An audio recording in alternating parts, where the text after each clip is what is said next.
It's my pleasure to introduce Sue Mueller, the genealogy SIG organizer for the computer users of Erie. She is a retired educator and administrator. She is a member of the computer users of Erie, and that's in Pennsylvania. She lives in Girard, Pennsylvania for 48 years and has been working seriously on genealogy for more than 25 years. And she's used Family Tree Maker since 1966, and she was a beta tester starting in 2012. She teaches monthly genealogy classes for the Erie County Public Library. Today, Sue's presentation is on finding and using historical newspapers. Newspapers record not just basic details on your relatives, but also stories about their lives and information important to their communities. Sue will help you understand digitized collections and locate free newspaper sources online. Learn how to search and what you can find. I'll now turn things over to Sue. Okay, the old newspapers can be very rich with family lore, and there are lots of them that you will find online for free.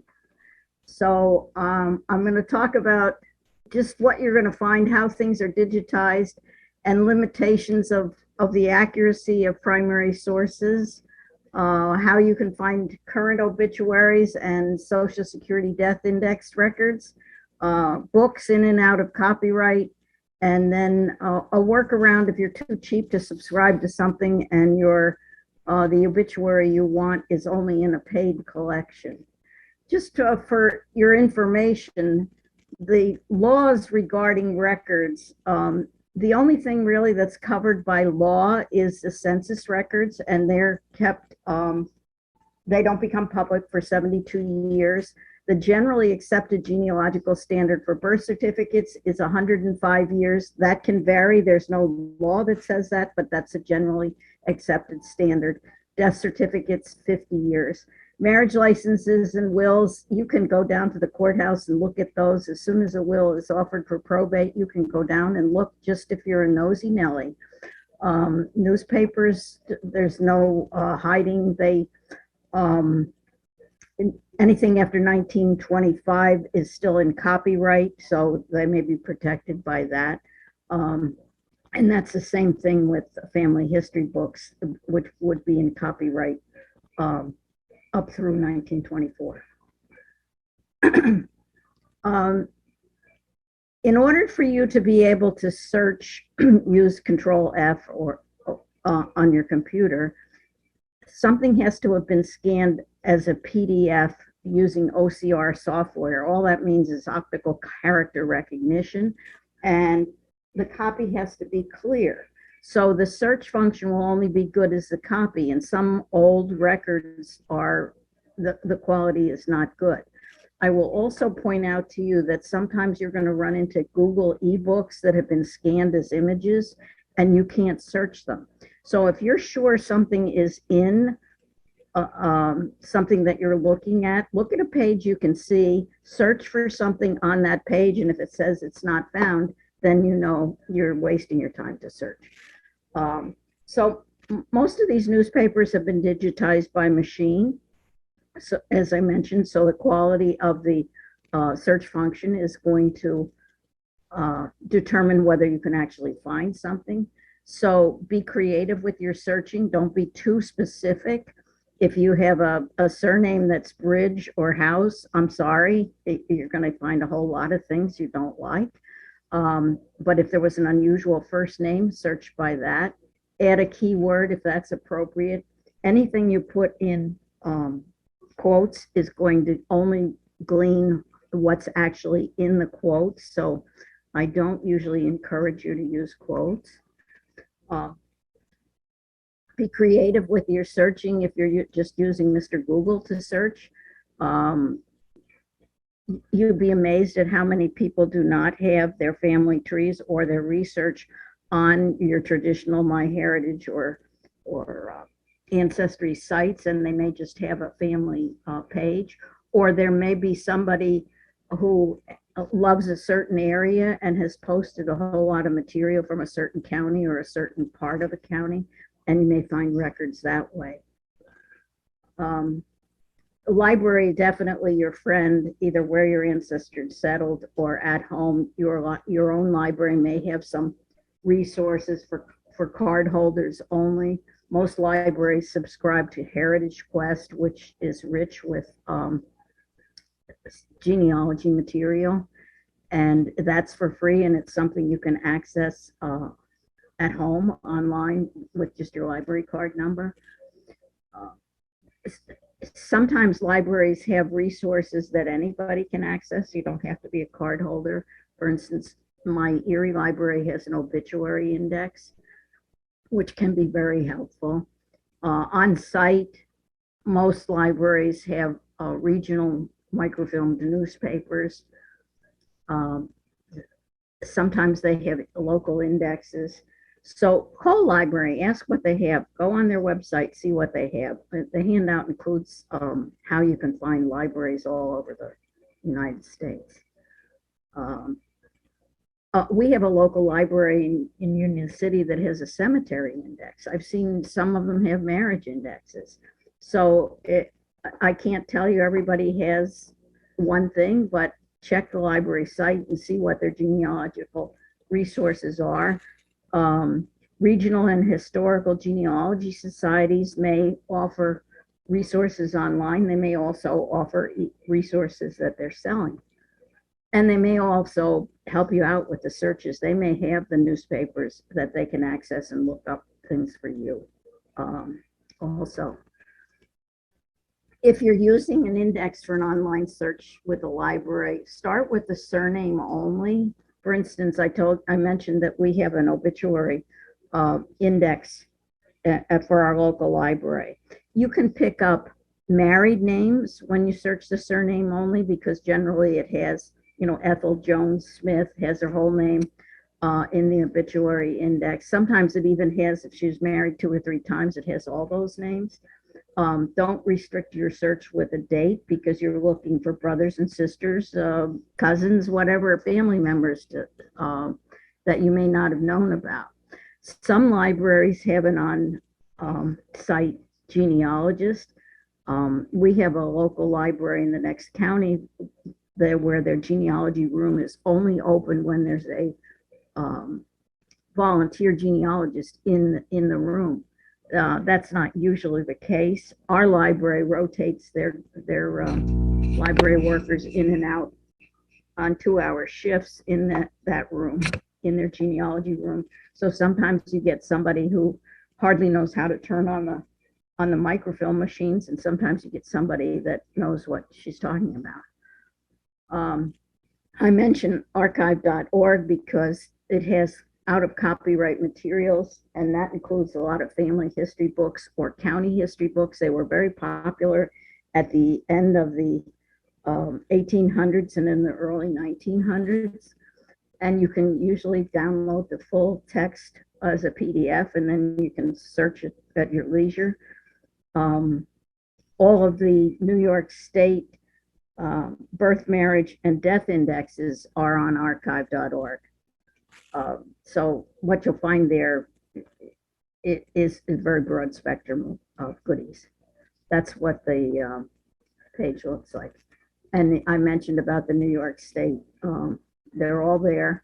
And once again, I guarantee the page you're looking for, the copy's going to be hard. You'll hardly be able to read it or search it, but they are in alphabetical order. So that makes, your search easy enough to do. They're by year and then in alpha order. I mentioned Heritage Quest before. I don't know a library that doesn't subscribe to Heritage Quest. So if you have a library card from somewhere, you can access Heritage Quest. They have books in copyright online. It's owned now by Ancestry.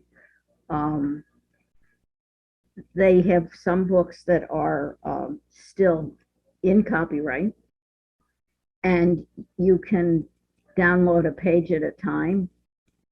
So you could download, the index and then look at the index and see what you wanted to find in them. And the nice thing about Heritage Quest is they do have census records there. And if you don't subscribe to Ancestry, they use the Ancestry Index, which is probably the best index for censuses, because Ancestry allows you to suggest if something's been indexed incorrectly. So, and then that is included in the index too. So that's the only thing that makes their index superior to anybody else's. So I mentioned at the outset that there's all kinds of stories in the old newspapers. I feel sad that those kinds of newspapers are gone. The birth announcements can be very rich. They often name who the parents are, who the grandparents are. And then if the kid has a first birthday, everybody who attends, and usually with a relationship. If a kid graduates from high school, the information will be in there.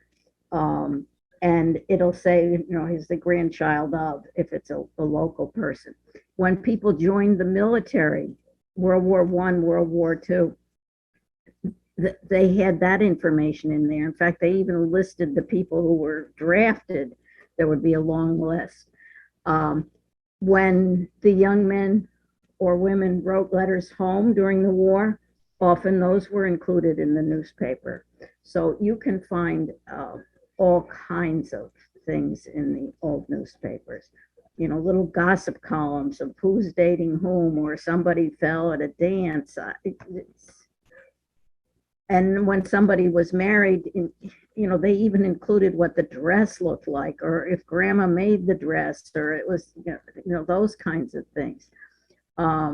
If somebody had a 50th wedding anniversary, that information will be in there, and often who was in the wedding with them.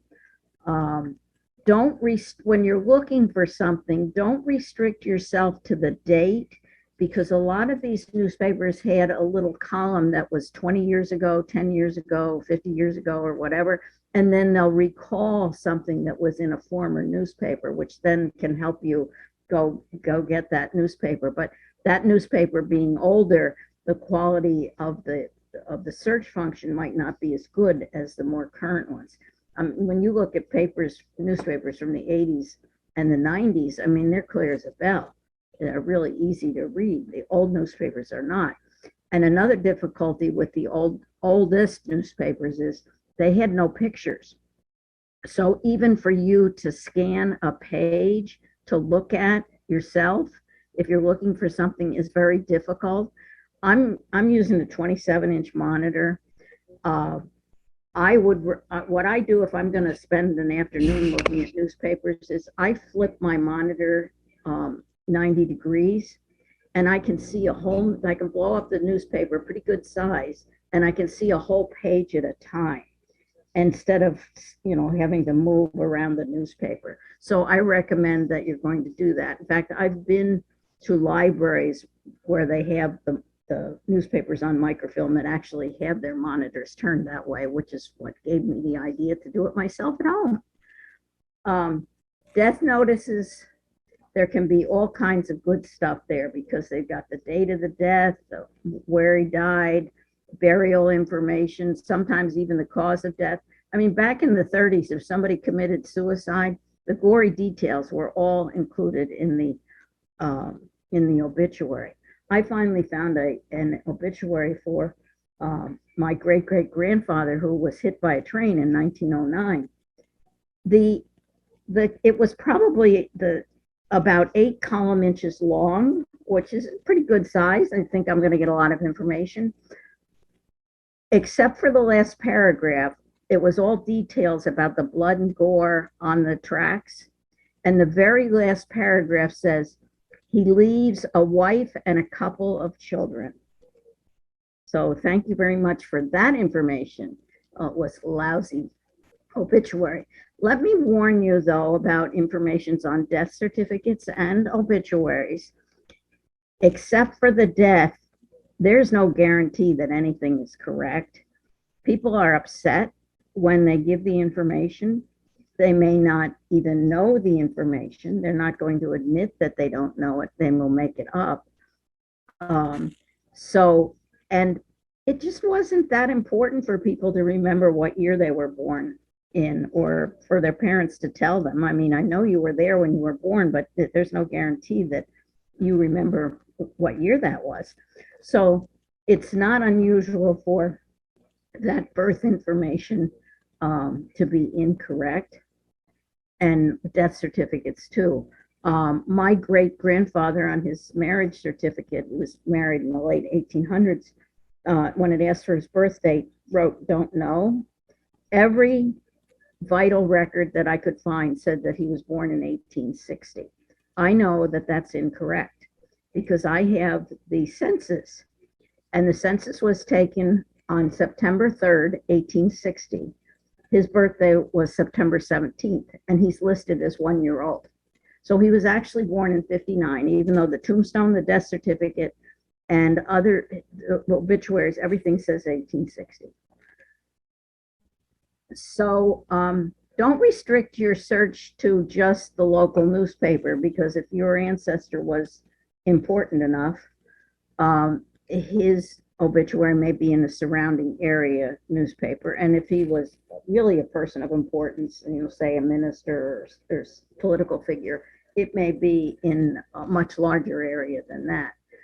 Begin searching before the estimated death date, because it may list how he's taken to his bed and he's sick. They generally had little newsy columns where people had the local gossip or who was visiting or whatever.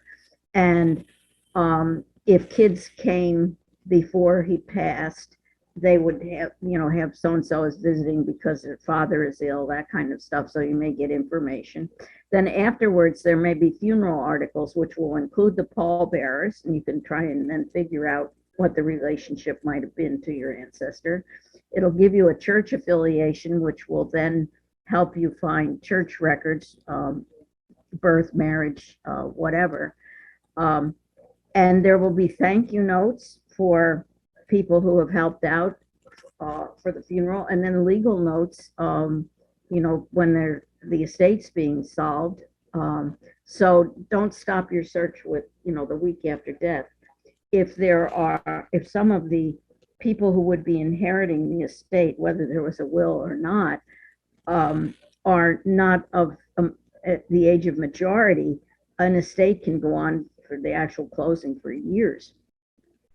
And then look for the date of the spouse and siblings too for more information. And you can often get a gal's maiden name from an obituary just by seeing what her brother's last names are. It won't necessarily have her maiden name in the obituary, but you can figure it out. So that can be very helpful too. Okay, I mentioned that the obituary is usually provided by the survivors. I don't know about you, but the funeral director here is actually a friend, but I have given him the information for my death certificate. And I've also written my own obituary. Of course, the kids will probably change it when I pass, but I grew up in New Jersey. My kids never knew their grandparents living in New Jersey because they retired to Pennsylvania. They know I was born in New Jersey, but I would say that they could not tell you the name of the town, nor could they tell you where I went to high school, because they just had no relationship with New Jersey at all. I never had any siblings who lived in New Jersey or grandparents or whatever. And I mentioned how the information can be not correct.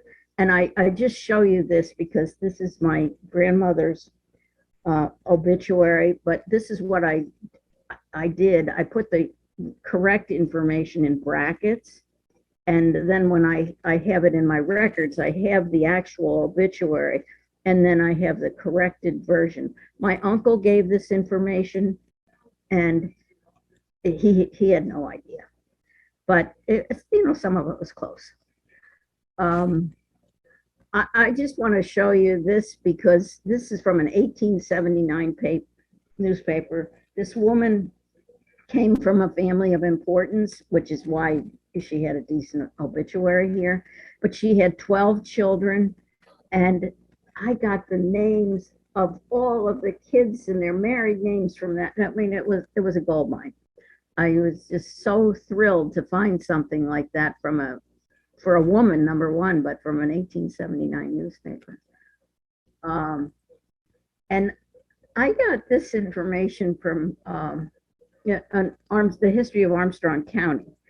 And I was intrigued by the two children that were killed by lightning in this article.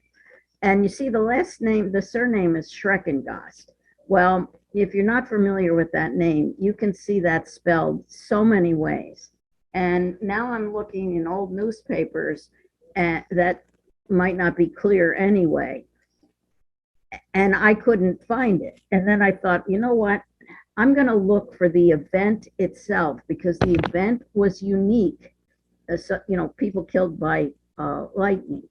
So lo and behold, when I searched for lightning strike, I did find the information. Notice it didn't have the names of the brothers or the first names of them. So I, would have been wasting my time trying to find them. And it was near Rural Valley, not Rural Village, but it was actually in the next county newspaper that I found this. I didn't find it in the Katanning newspaper, which is the newspaper from Armstrong County. So if somebody died in an accident or some kind of unique situation, for instance, I was looking for somebody who died in a car accident in 1939. It was unique to be killed by a car in 1939. Wouldn't be today, but I did a search and I actually found it. It occurred in Ohio, but I found it in all kinds of Ohio papers, but not the paper close to the person I was looking for.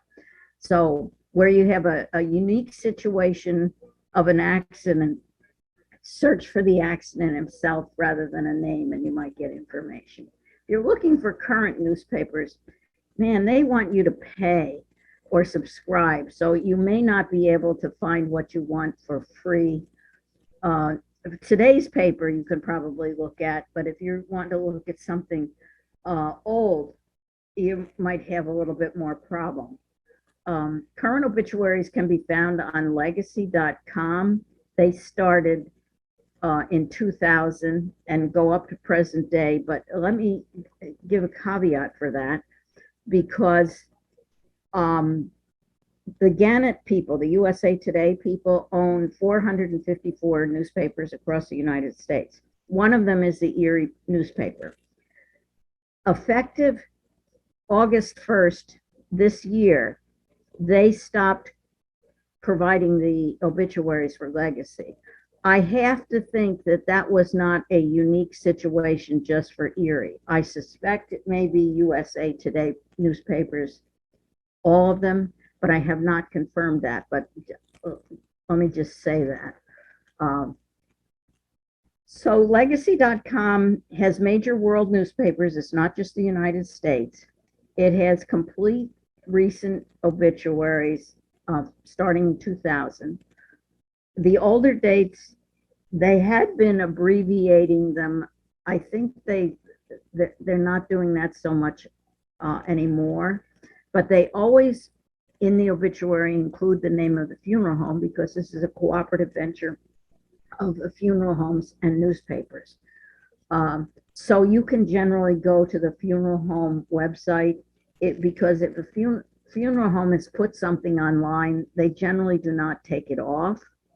And if you don't find it there, you can call the funeral home, and they're usually pretty good about providing you with what you're looking for and without charge. And the obituary may include a picture.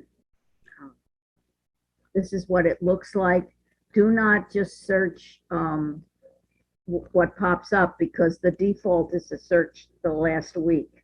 So you want to do more options for your search where you can, if you're not sure of the date, you can pick a date. In fact, if you're pretty sure you know where the newspaper is, you can restrict it by state or by even by particular newspaper.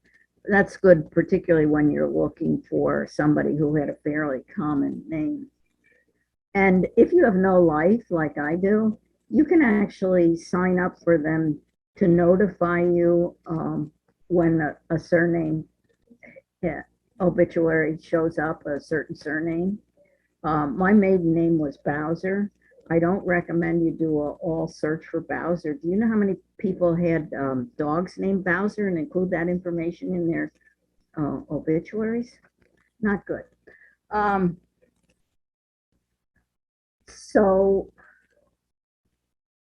you can find there are other newspapers rather than your traditional ones. There were times when there were foreign language newspapers that were published where you had a large ethnic population in a certain area. So the other newspapers may have stories or obituaries that aren't included in the larger newspapers, or they may have longer obituaries. There were religious newspapers, and I know the Presbyterian newspapers actually had regional, and that may have been the Presbyterian Church divides their churches by presbyteries, and they had a newspaper for the presbytery. So if any Presbyterian died in the presbytery, that would be listed in the newspaper, in the Presbyterian newspapers. So that would give you a start of finding a date to look for something. There were also college newspapers, and a lot of those college newspapers are online now too. Where are you going to find them? Your handout has lots of goodies on it, but these are some of the places you're going to find them. If you're not familiar with Cindy's List, you should be using Cindy's List because it's like a big card catalog for anything you want to find related to genealogy. Chronicling America is the Library of Congress site, but I'm going to talk a little bit more about some of these sites.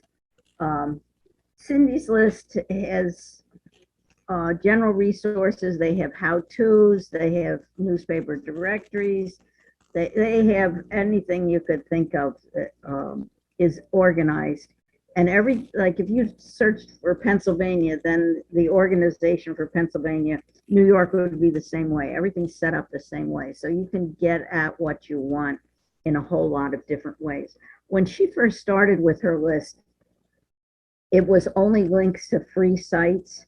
Now she includes paid sites too, but it does indicate on the link that it's a paid site. So, if you're not going to subscribe, you could not look at that. I mentioned that Chronicling America is the Library of Congress sites. It has newspapers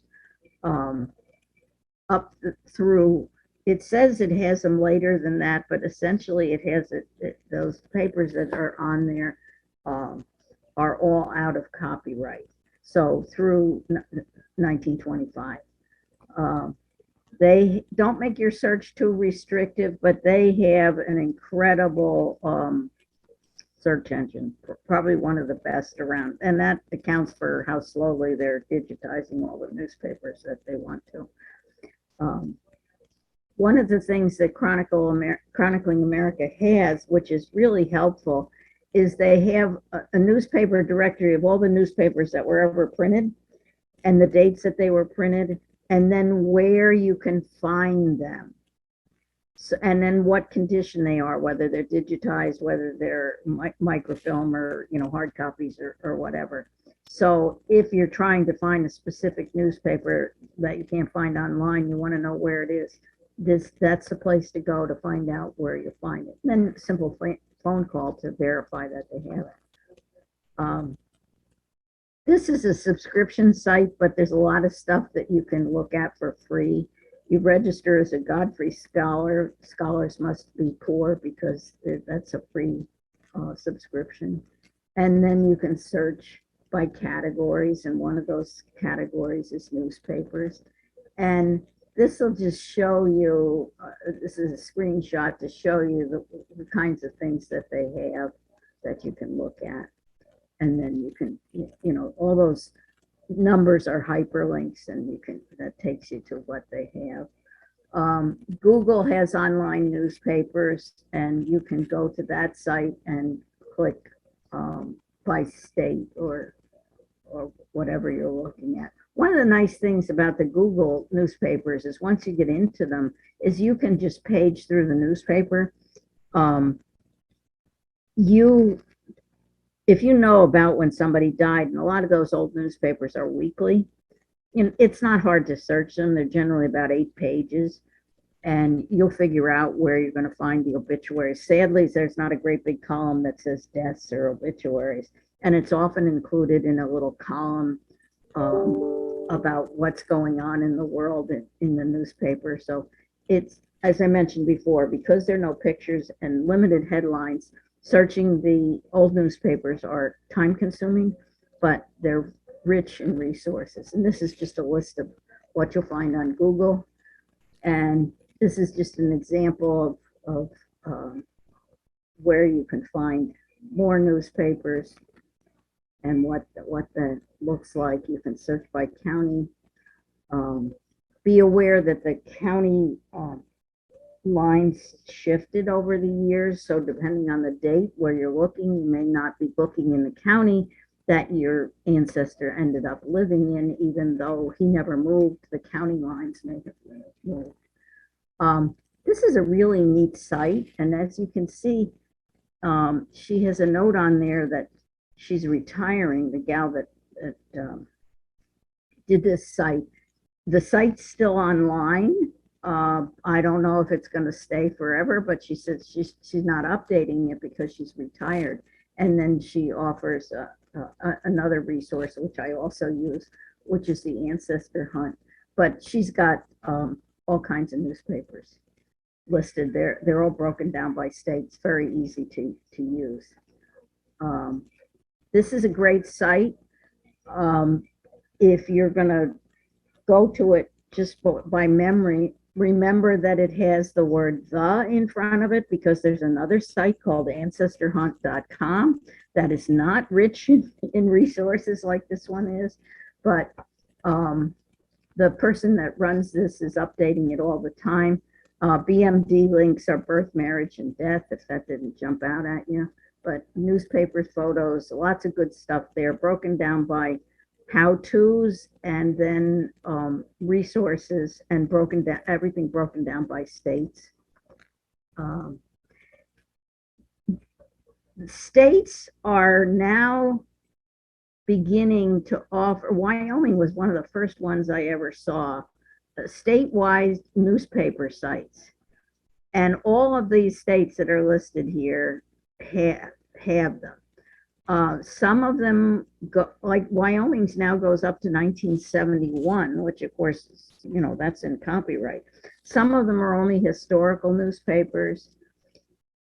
New York has a couple of them, and one of them is for New York people only, and they do that by your IP address. I mean, by where you are. I suppose if you're using a VPN and you pick New York, it would show up there, but that's the only, otherwise they're open for pretty much anybody to use, and they're all free. This is the free New York State newspaper site. I really like it because I can click on the county and it lists the newspapers. I can search a specific newspaper, or I can search all the newspapers. So it's really nice. Most of the newspapers are before 1925, but some of them go up more recent.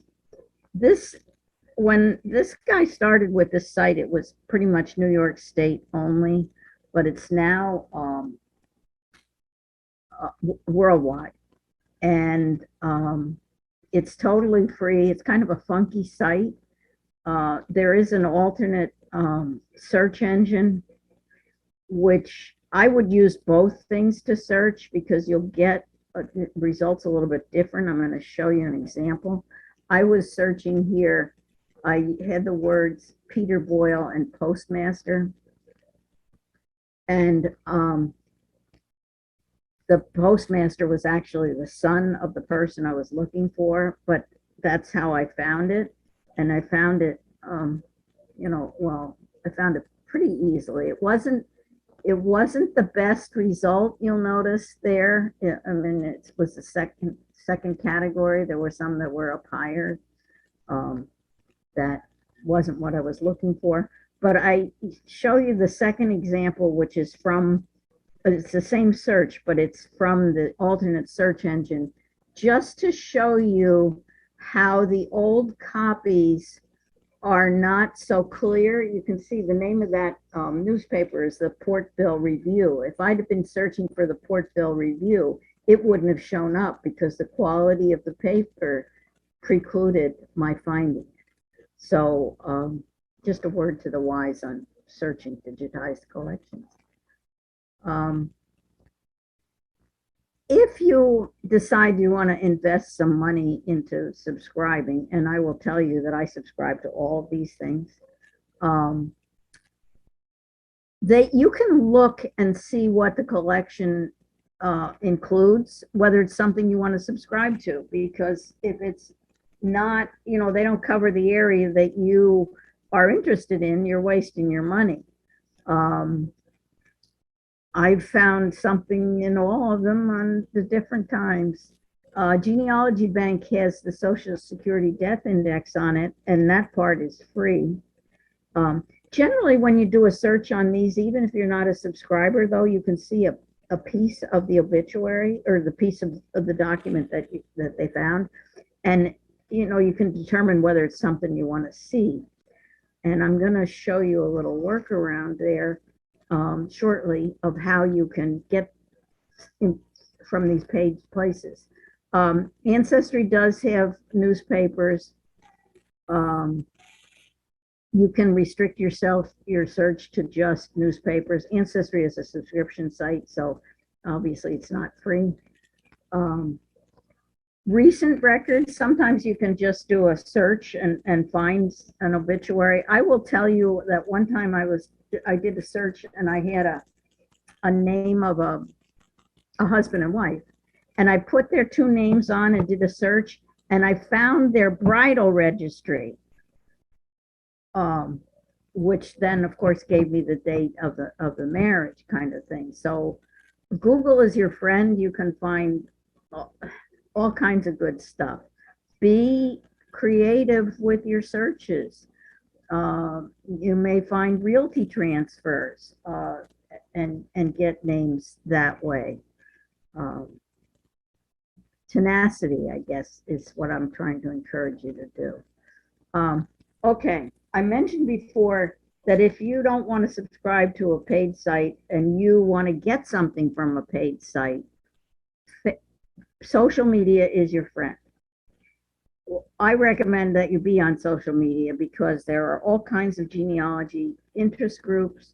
There's a site called Random Acts of Genealogical Kindness, and if you post up that you want something from newspapers.com and you have the date and what they want, I guarantee you within an hour somebody will post it up for you for free.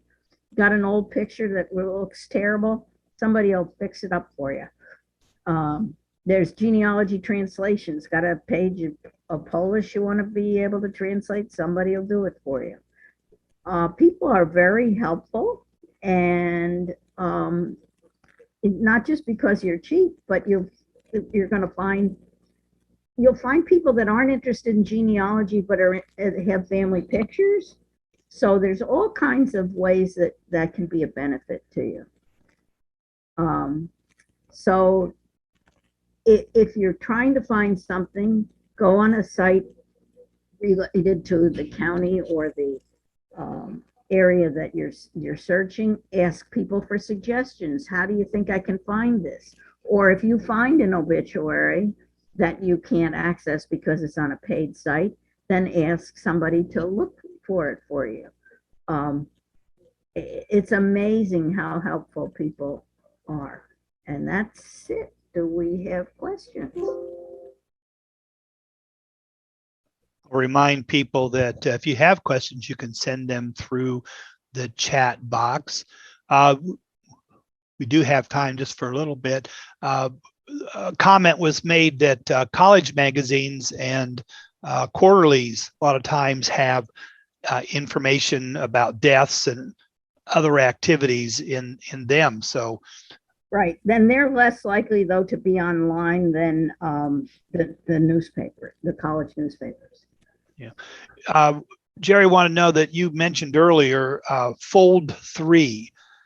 He's Okay. never heard of this resource. Can you briefly describe what type of information it contains? Fold 3 is actually, it's a military, it is the military records. It used to be with an Ancestry subscription, basic one, you got a subscription to that too, and now it's only in their top tier. But I will tell you, our library subscribes to it, and you can access it online. So it's possible a library may do. But they have a lot of city directories, not as many newspapers, but they have all kinds of military records.